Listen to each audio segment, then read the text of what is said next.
Item Number SCP-1230 Object Class Safe Special Containment Procedures SCP-1230 is to be kept in a secure storage locker at Site-12. Access requires minimal Clearance 2, with authorization and supervision by Clearance 3 research and security staff respectively. Supervising personnel are not to view SCP-1230's contents. Personnel accessing SCP-1230 are required to submit written accounts of dreams experienced within 48 hours of access. See Addendum 1230-A. SCP-1230 has been relocated to a secure storage locker behind the desk of Site-12's main library. Access is available to Clearance 2 personnel deemed to be in satisfactory psychological condition by Site psychiatric staff. Personnel accessing SCP-1230 must submit written accounts of their dreams within 48 hours of access and submit to follow-up psychological examination. Description: SCP-1230 is an unlabeled green hardcover book with no apparent exceptional qualities. When SCP-1230 is opened, it displays the phrase, "A hero is born" on the first page viewed, while all other pages will be blank, resetting once the book is closed. This has no obvious effects at first, but upon falling asleep, the reader will dream of a fantasy world where they are the protagonist of a troubled land. Dreamers are completely aware and all senses work just as well as when awake. Results vary depending on the imagination of the reader and are mostly attuned to fantasies of adventure that the reader would enjoy. In the mind of the reader, these dreams have been documented to last anywhere from 45 seconds, see Experiment 1230-3, to 200 years, see Experiment 1230-5, but in reality, the reader will usually never be asleep longer than they would normally. Upon awaking, the reader is able to remember every aspect of their dream in detail. In SCP-1230-induced dreams, there is always a character called the Bookkeeper, SCP-1230-1, appearing as a bearded man in a green cloak who claims to be the personification of SCP-1230 himself. SCP-1230-1 has been reported to be very amicable and helpful towards dreamers. It has stated that it enjoys creating these fantasy-scapes and always tries to shape them in such a way that the dreamer garners the most entertainment out of it. It has expressed sorrow when the dream comes to an end, and asks the dreamer to please visit again soon. Discovery: in a small bookstore located. The shopkeeper had no recollection of owning an unlabeled book, but attempted to sell a story to local newspapers about a magical dream book. The Foundation was able to dispel the story as a hoax, and SCP-1230 was confiscated. Experiment 1230-01 Dr. In an attempt to test its effective range, opened SCP-1230 and boarded a flight to his hometown of, where he spent the night at a hotel. Upon his return, Dr. reported that SCP-1230-1 appeared in his dreams and explained that once you read "A Hero is Born," the dream is immediately implanted into your subconscious, after which SCP-1230-1 is able to manipulate it remotely. Dr. expresses appreciation for SCP-1230-1's cooperation. Experiment 1230-02 A camera was set up above SCP-1230, and, using a mechanical arm, the book was opened. All pages were revealed to be blank. It seems SCP-1230 is only effective when opened by beings that are able to have dreams. SCP-1230-1 explained to a subsequent dreamer that it is actually only able to affect beings with an imagination, and that most creatures such as animals would not be affected. Experiment 1230-03 One D-Class was instructed to open the book, and after much reassurance that his experiences would only be dreams, ordered to immediately find a way to kill himself in the dream. The subject was asleep for merely 45 seconds before he awoke with a start and a nervous sweat. He reported being at the summit of a volcano called the Ashen Spire on a quest for Caladius, the Blessed Blade. When asked how the subject knew the names, he stated, "It's like I knew them all along." He apparently leapt into the volcano and felt an intense heat before awakening. D-Class requested permission to give it another go. Request was denied.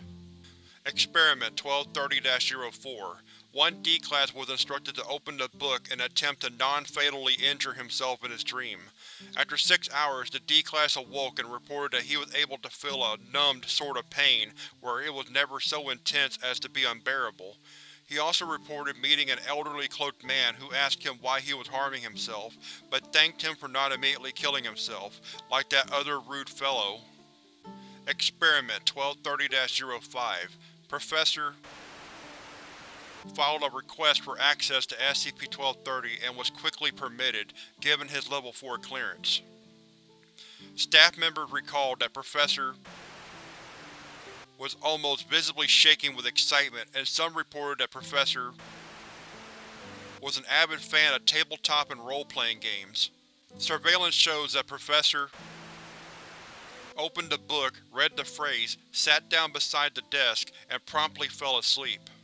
Staff members were alarmed when Professor did not awake after 15 hours in alert security. The on-site medical staff were able to confirm that Professor was still alive and in good health. After approximately 24 hours since falling asleep, Professor began to move, reported to have slowly raised his head and looked around the room, appearing deeply confused. Security entered the room to ensure he was alright, to which he replied, "Where am I?" He was sent to medical, where staff explained where and who he was. Several minutes later, Professor appeared to have regained his memory and excused himself to the restroom. When 15 minutes passed and Professor had not exited, a nurse entered to find he had hung himself with his belt. A scribbled message on the wall revealed his last words, "I can't go back to this." Doctor went to ask SCP-1230-1 what had happened, but upon opening SCP-1230, all of its pages were soaking wet with the same message on every page. "I'm so sorry. I never intended for this to happen. I just wanted to make people happy," repeated over and over. SCP-1230 remained in this state for 3 weeks, and its desk had to be wiped dry bi-weekly. In an attempt to communicate, Dr. placed a sticky note inside SCP-1230 with the statement, "I'd like to talk to you if that's alright." The next morning, Dr. filed a report about a dream he had concerning SCP-1230-1.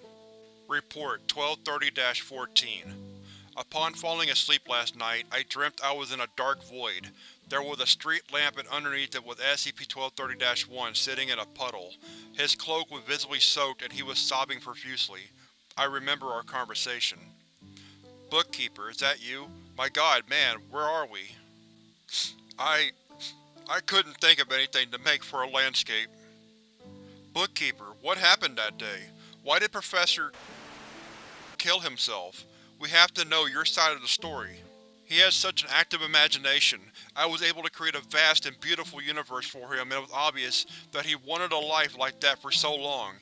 He conquered foul beasts and rescued princesses. He built kingdoms and even raised a family, but he never wanted to leave. He delved so far into his fantasy world that I soon realized he preferred his dream over the real world. I reminded him that this was all merely an illusion, but he wouldn't listen to me. He stated that if he was ever forced to leave, he would immediately end his life.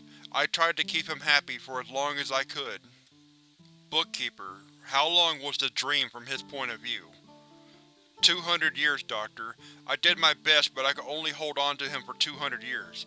As sweet as dreams may be, eventually we all have to wake up. I awoke almost immediately after. I can't believe he spent 200 years in his dream.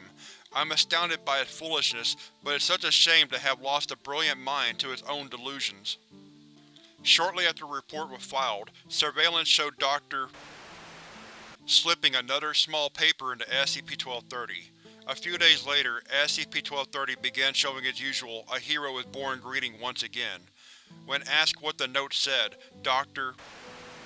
declined to give detailed comment, simply stating that he just gave it some friendly advice.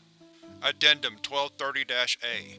During initial testing, SCP-1230-1 asked Dreaming personnel if it could be relocated to an area with many books, preferably fiction, so they could think of even better ways to construct its fantasy-scapes.